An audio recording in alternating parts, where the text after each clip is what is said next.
نہ ہی تم میں سے کوئی کسی دوسرے کی غیبت کرے۔ اب غیبت کیا ہے؟ کسی شخص کی غیر موجودگی میں اس کی کوئی برائی بیان کرنا، یہ غیبت ہے۔ یہ ہے اس کی ٹیکنیکل ڈیفینیشن۔ لیکن یہاں بھی جان لیجئے ہر غیبت غلط نہیں ہے۔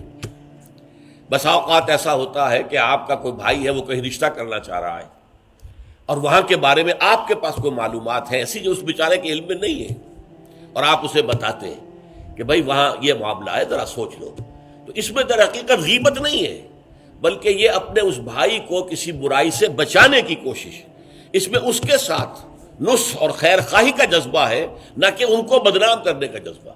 اگر کوئی سبب ہے ہی نہیں اور آپ بیان کر رہے ہیں تو یہ غیبت ہے۔ لیکن اگر معاملہ اس طرح کا ہے تو ظاہر بات ہے اسی طریقے سے کوئی کسی قوم کے رہنما ہیں اور بڑی شخصیتیں ہیں، اب ان کے بارے میں یہ ہے کہ پبلک میں اگر آپ کو ان پر تنقید کرنی پڑے تو اس کے اندر بھی دیکھا جائے گا کہ وہاں اس کا ہونا ضروری نہیں ہے، وہ تنقید جو ہے آپ ملک اور قوم کی مصلحت میں کر رہے ہیں۔ تو گویا کہ اس طریقے سے غیبت کی ہر شکل جو ہے وہ حرام نہیں ہے۔ البتہ ایک خیال لوگوں کو بڑا غلط ہے، وہ میں ایک حدیث کے حوالے سے اس کا اطالہ کر دینا چاہتا ہوں۔ یہ حضور سے سوال کیا گیا کہ پوچھا گیا کہ غیبت کیا ہے۔ یہ حدیث ہے، مسلم شریف میں بھی ہے، ابو داؤد میں بھی ہے، ترمذی میں ہے، نسائی میں ہے، یہ حضرت ابو ہریرہ رضی اللہ تعالی عنہ سے، اور امام مالک نے ایسی ایک حدیث جو ہے موطا میں مطلب بن عبداللہ سے جو ہے روایت کی ہے۔ حضور سے پوچھا گیا کہ غیبت کیا ہے، آپ نے فرمایا ذکرو کا اخاک بما یکرہ، تمہارا اپنے بھائی کا تذکرہ کرنا کسی ایسے اعتبار سے جو اسے ناپسند ہو۔ اگر اس کے سامنے کرو گے اسے ناپسند ہوگا، اس کے علم میں آئے گا کہ میرے بارے میں یہ بات کہی گئی ہے تو اسے ناپسند ہوگی، ایسی بات کا اس کی غیر موجودگی میں بیان کرنا۔ اب قیلا کہا گیا، سوال کیا گیا، افرأیتا کہ حضور آپ ذرا غور کیجئے، ان کان فی اخی ما اقول، اگر میرے بھائی میں وہ شے واقعتاً موجود ہے جو میں کہہ رہا ہوں تو کیا اس صورت میں بھی غیبت ہوگی؟ قال، فرمایا حضور نے، غور سے سنیے، ان کان فیہ ما تقول فقد اغتبت ہو، اگر تو اس میں وہ برائی ہے جو تم کہہ رہے تو تم نے غیبت کی، وَإِن لَمْ يَكُنْ فِيهِ، اور اگر نہیں ہے اس میں وہ شے اور تم پھر بھی کہہ رہے ہو ما تقول فقد بہتہ، تو تم نے اس پر بہتان لگایا ہے، یہ تو دوہرا جرم ہو گیا، اس میں کوئی خرابی نہیں ہے، برائی نہیں ہے اور آپ بیان کر رہے ہیں تو یہ تو بہتان ہے۔ البتہ کسی میں کوئی برائی ہے، خرابی ہے، نقص ہے، تو یہ در حقیقت جو ہے آپ کا اس کی غیر موجودگی میں بیان کرنا یہ غیبت ہے۔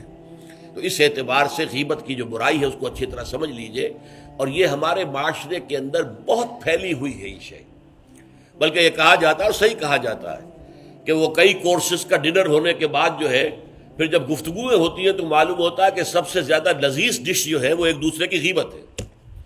اور ہوتا کیا ہے، شادی کا کہیں پر مجمع لگا ہوا ہے اور جو ہے وہ ابھی بارات نہیں آئی ہے یا کوئی اور مسئلہ ہے، بیٹھے ہوئے ہیں، تو جب 3 آدمی بیٹھے ہوں گے تو کسی اور کی غیبت کریں گے، اور جب ان میں سے ایک اٹھ کے چلا جائے گا تو اب یہ دونوں اس کی غیبت کریں گے۔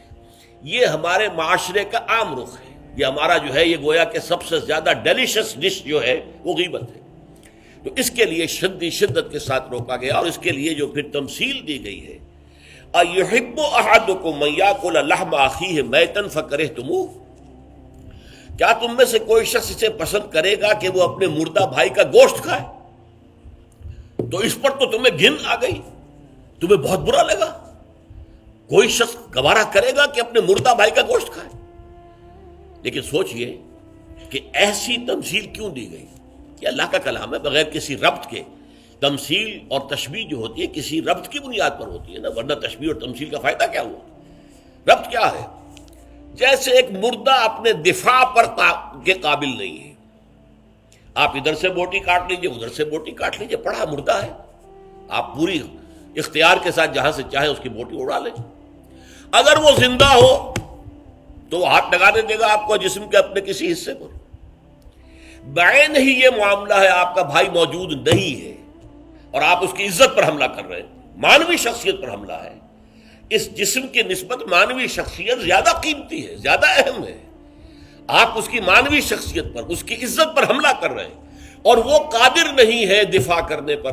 اگر وہ ہوتا ہم بات کرتے، اور یہ چیز پسندیدہ ہے، اگر آپ پبلک کے اندر اس کے منہ پر کہیے بات تو معلوم ہوگا بلکہ اس میں جو پسندیدہ ترین بات ہے وہ یہ ہے کہ کسی بھائی کا کوئی عیب ہے، علیحدگی میں جا کر بتاؤ، بھائی تمہارے اندر مجھے یہ نقص نظر آ رہا ہے، برا نہ ماننا، میں نے تمہاری اصلاح کے لیے کہا ہے، مجھے تم سے کوئی قد نہیں ہے، دشمنی نہیں ہے۔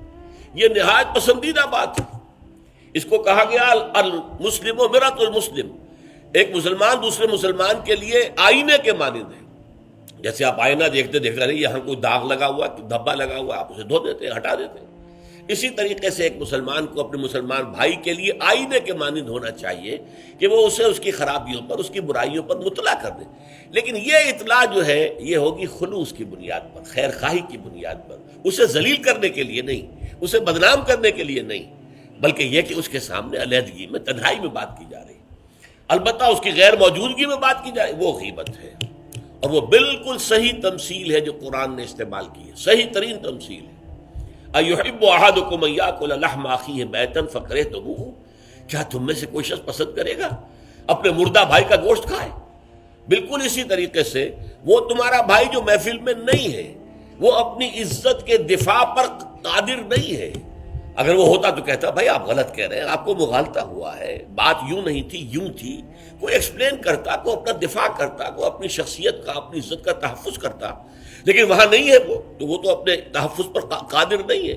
لہذا یہ غیبت در حقیقت مانوی سطح پر وہی شے ہے جو مادی سطح پر کسی مردہ بھائی کا گوشت کھانا ہے۔ فَكَرِهْتُمُوهُ، یہ تو تمہیں بہت برا لگا یہ بات۔ بلکہ اکثر لوگ کہیں گے کہ ایسی مثالیں جو ہیں، کیا ماذا اراد اللہ بہذا مسئلہ، ایسی تمثیل دینا، کہیں گدھے کی تمثیل دی گئی ہے قرآن مجید میں، وہ یہودی جن کے اوپر تورات کا تو بار تو لدا ہوا ہے، تورات پر عمل نہیں کرتے، تو ان کی مثال کیا ہے؟ کمثل الحمار یحمل اسفارا، وہ تو ایسے ہے جیسے کہ گدھا ہے، اس کی پیٹھ کے اوپر کتابوں کے انبار لگے ہوئے ہیں، گٹھری باندھ کر جو ہے مکالمات افلاطون لکھی ہوئی ہے، یا انسائکلوپیڈیا برٹانیکا کی گٹھری باندھ کے رکھ دی گئی ہے، اسے کیا فائدہ؟ اسی طرح سورہ اعراف میں کتے کی مثال دی گئی ہے، کہیں مچھر کی مثال دی گئی ہے، کہیں بکری کی مثال دی گئی ہے۔ تو مثالیں جو ہوتی ہیں وہ مانوی ربط کے اعتبار سے ہوتی ہیں، یہ نہیں دیکھا جاتا کس چیز کی مثال دی جا رہی ہے، جس چیز کے لیے مثال دی جا رہی ہے، مشبہ لہو اور مشبہ بہی، کس چیز کے ساتھ تشبیہ دی جا رہی ہے، کس لیے دی جا رہی ہے۔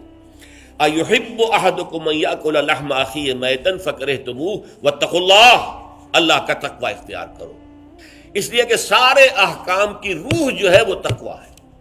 احکام دھرے رہ جائیں گے، رکھے رہ جائیں گے، کتابوں میں لکھے رہ جائیں گے، اگر اپنے اندر تقوی نہیں ہے، برائی سے بچنے کا ارادہ نہیں ہے، اللہ کے عذاب سے بچنے کا مستقل پختہ مصمم ارادہ نہیں ہے، تو کوئی فائدہ نہیں ان چیزوں کا۔